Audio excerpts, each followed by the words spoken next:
welcome to the Dark Side of Soul podcast. This is Joe. This is Sean.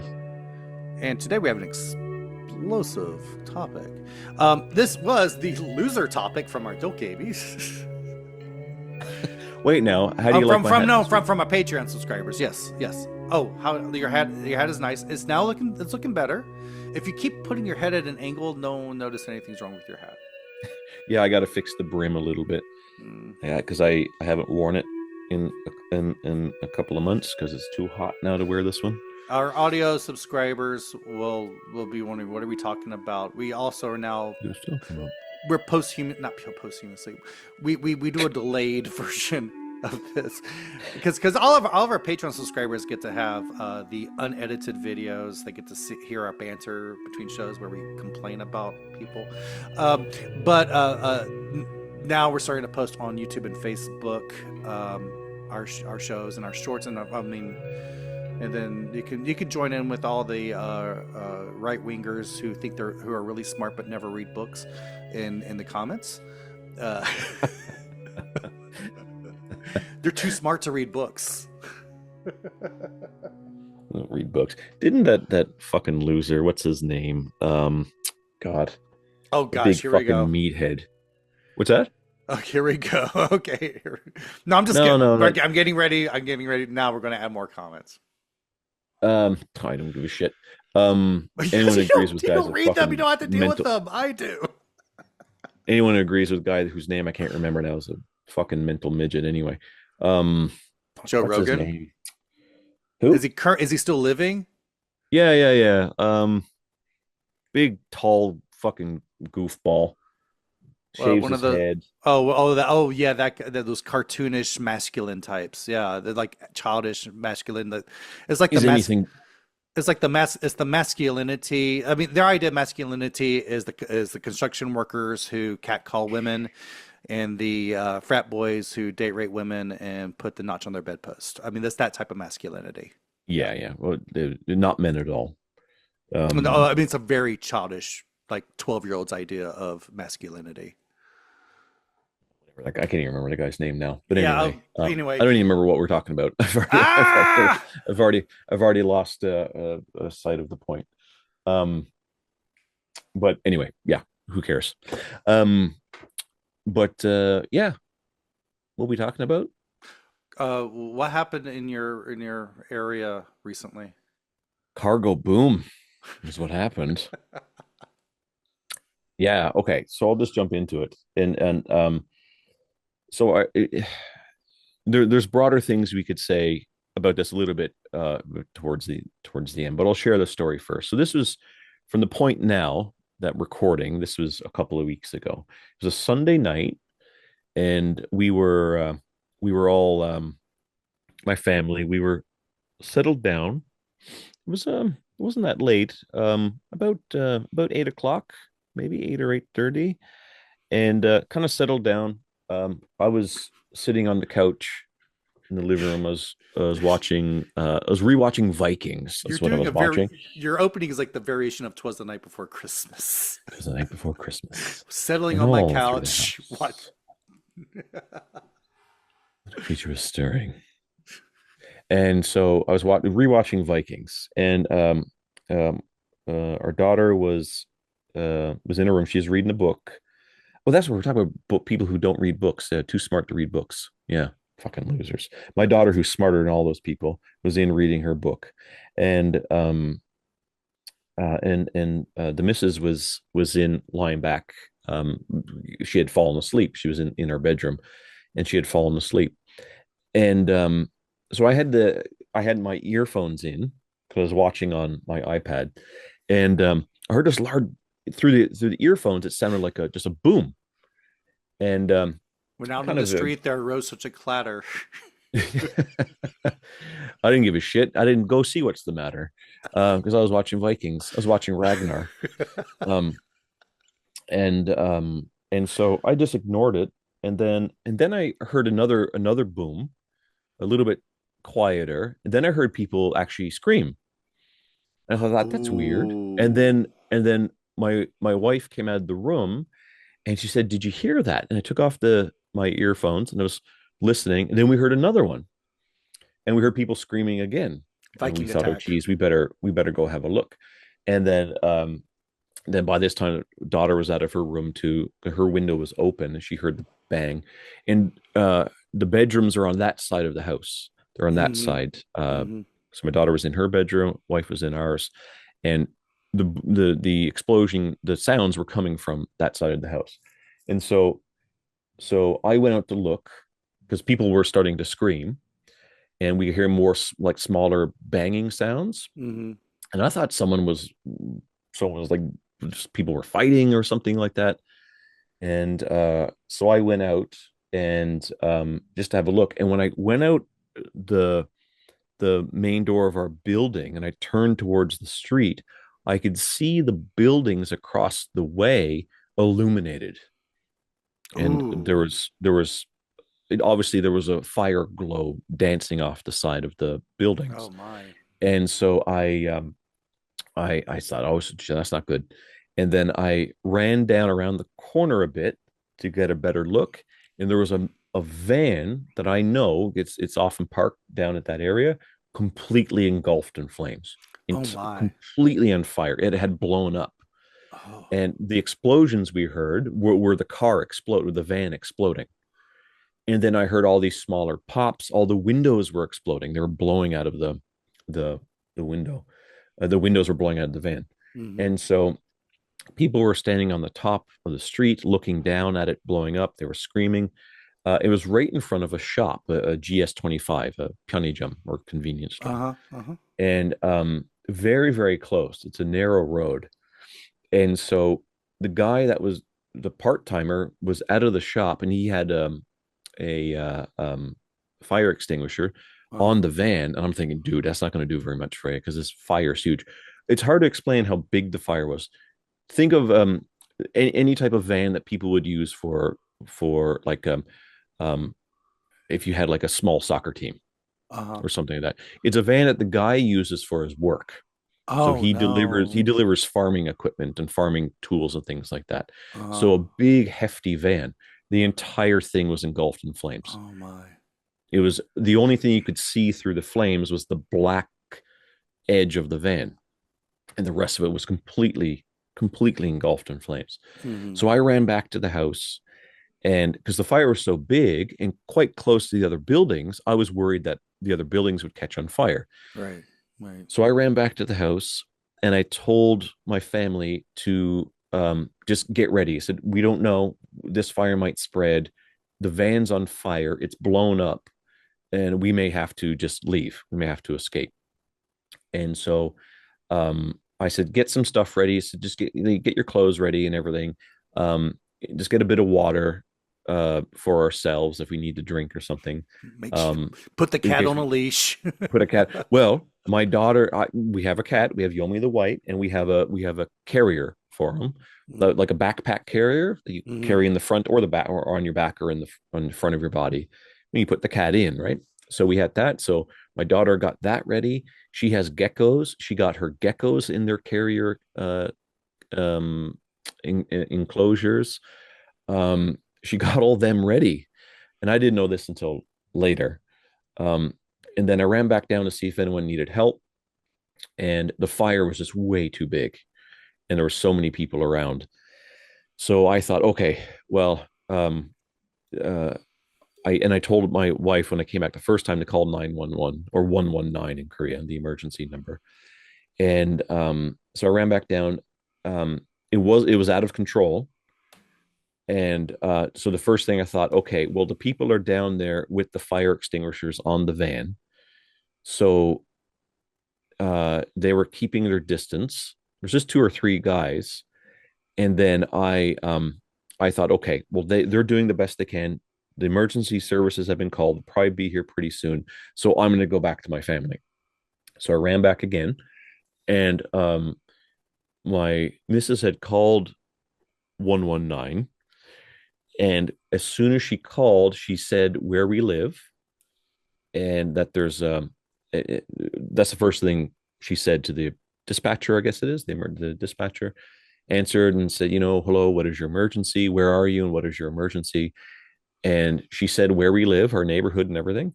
And then the dispatcher said, "Oh yes, there's a car on fire." And she's like, "Oh yeah." He said, "I've gotten dozens of calls." So, and he said, "Emergency services, fire department, police, and ambulance is on its way."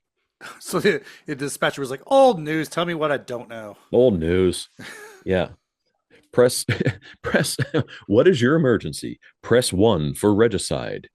Nice Simpsons reference there. Okay, okay. If you're being murdered, stay on the line. Um, so anyway, then my wife wanted to go down to see if everyone was okay, and our daughter stayed in the house. Um, and we went around not far, like where we could go down and see the fires, just right next to our place. So we ran down to see if there's anything we could do. And then there was nothing we could do. And by the time, the fire department was the first one dispatched. They were there within 5 minutes of us hearing the explosions. Yeah, they were there within about eight minutes, so pretty fast. And then they were down there and they were working on it. So they were there, had it under control. They put up a line, a yellow tape line, to keep everyone back, and cars that were coming up the road couldn't pass through. So as far as we knew, the police did their initial job and they kept traffic from coming through the area. So, and it turned out no one was hurt, so the ambulance left. And so yeah, and that was it. And after a while, the fire department got it under control. They used a foam to get it under control. They didn't use water, I guess, because of course there's oil in the car and gas and petrol and all that kind of stuff, gasoline and whatnot. And so they got it under control. And yeah, and they were there for about 3 hours. And then the cops then started going around, and we could see that they were interviewing the shop owner, the GS25 owner. And that's everything that we knew at the time. And then the fire department came up to us, and they came out and they said, "It's under control. Everything's okay." And they said, "Please don't, you can stay around here if you like, but don't pass the yellow line." But my wife and I went back in because our daughter was waiting for us. And the air was just full of black smoke. And you could tell that it was, you could smell the oil and everything. It was unhealthy smoke. The air was bad. So we went back. Went inside, went back to our daughter, and we told her everything was okay. And it was fine. So, and then later we wanted to find out what happened. And the next day, first, we went down because it was Monday, and then we had to, go to work. Daughter had to go to school. The area was completely burnt out. The van was gone. The pavement is still burnt. It's black. They did a bit of work on it. I think they did some scraping of it, and they took some of the burnt out gunk or whatever that was there. That's been cleaned off, but it's still black. It was right next to a fence, right next to a fairly large house with a big garden. His shed, the edge of his shed is melted. Luckily, it didn't burn down. All of his trees are burnt down. The fence was destroyed. He had stacks of soil, topsoil for his gardens. Goodness. All of the edges of those bags completely burnt, gone. His topsoil is now useless. It's all burnt. The side of the GS25 is all glass. The entire window was shattered when the van exploded. That's how much power came through. It shattered the window on the side of the building, and it broke a lot of the siding. The siding was destroyed. Right now, still, it is just covered with wood. It's covered with wood. And when the first explosion happened, since my wife was on that side of our house, she said she was awakened more by the shaking of the wall and not so much the sound. So there was enough power in the explosion to shatter windows in the building right next to it, break the siding of the building, break the siding, and it shook our building.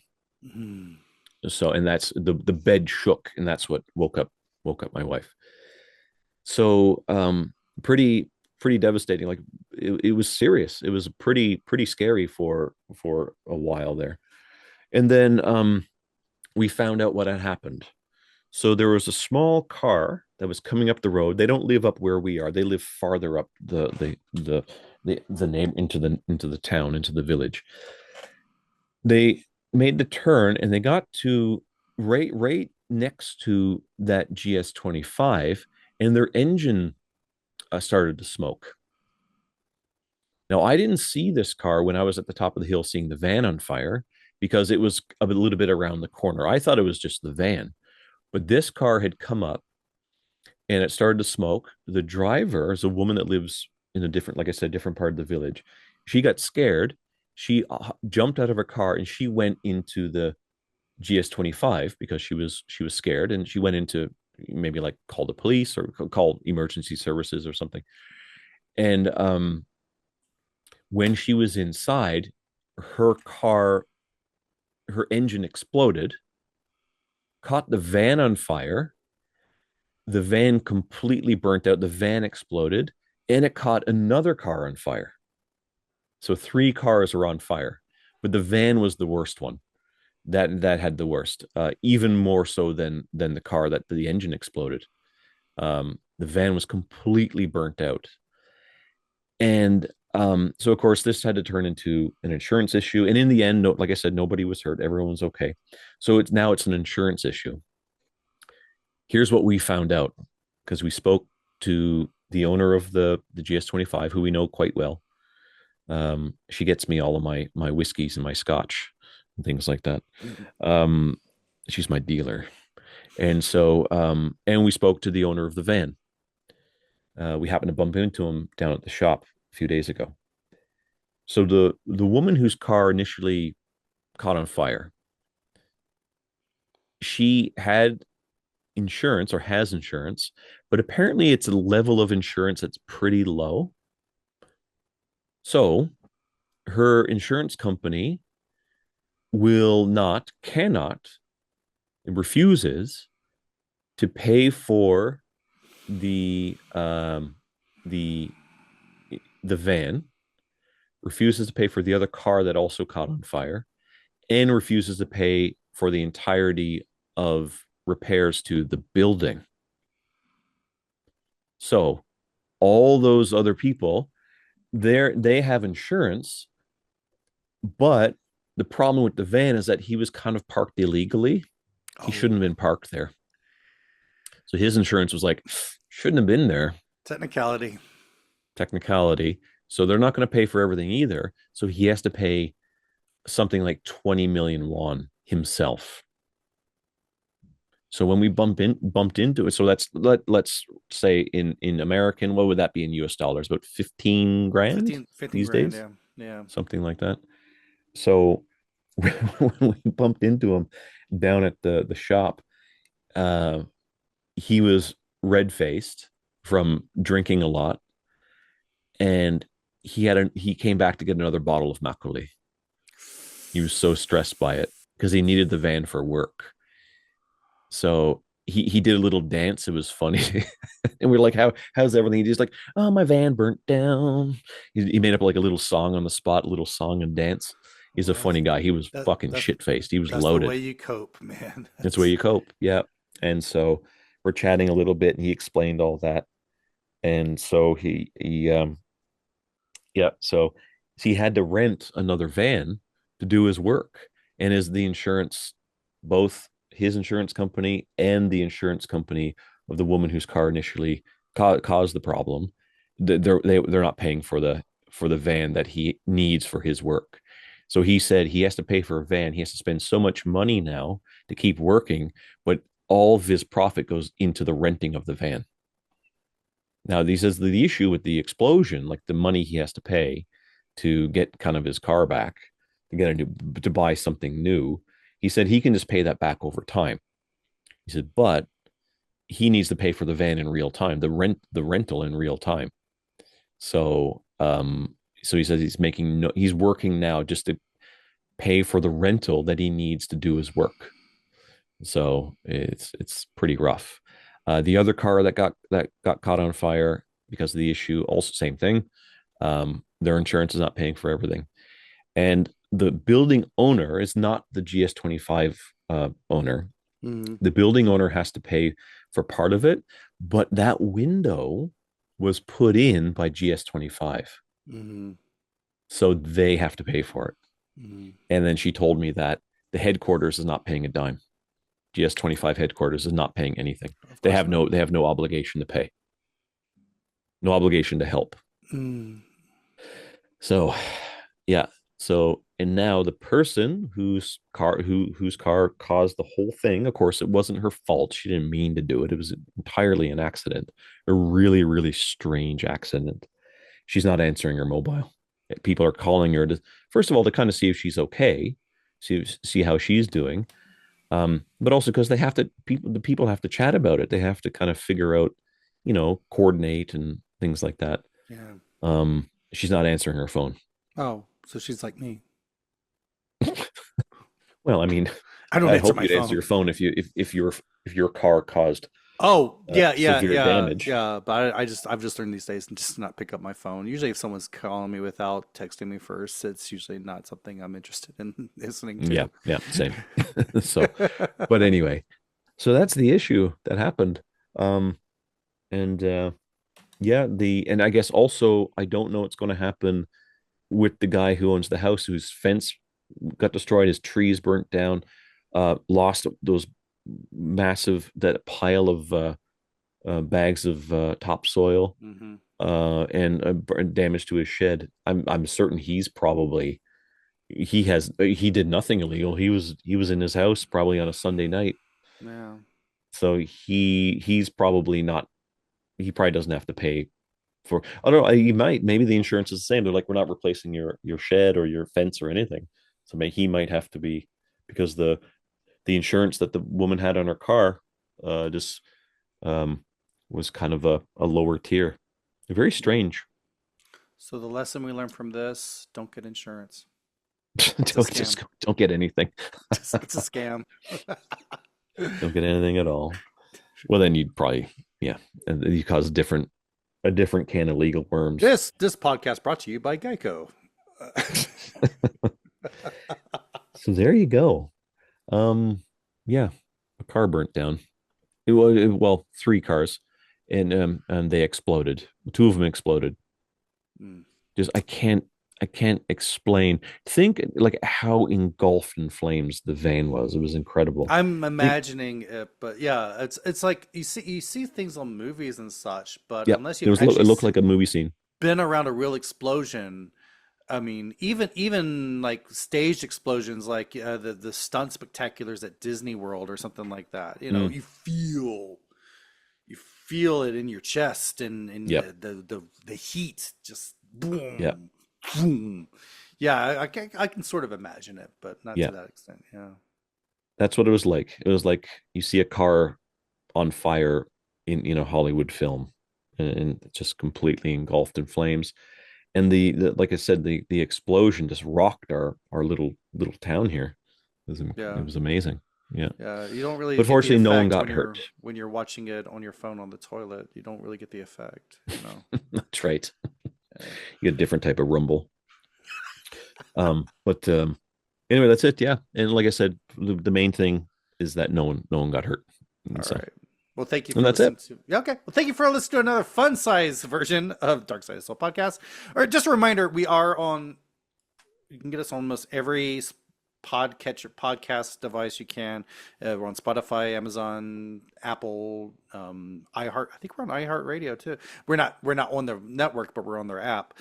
And we're also, on YouTube and on Facebook, on our Facebook page, Dark Side of Soul. We also run the Dark Side of Soul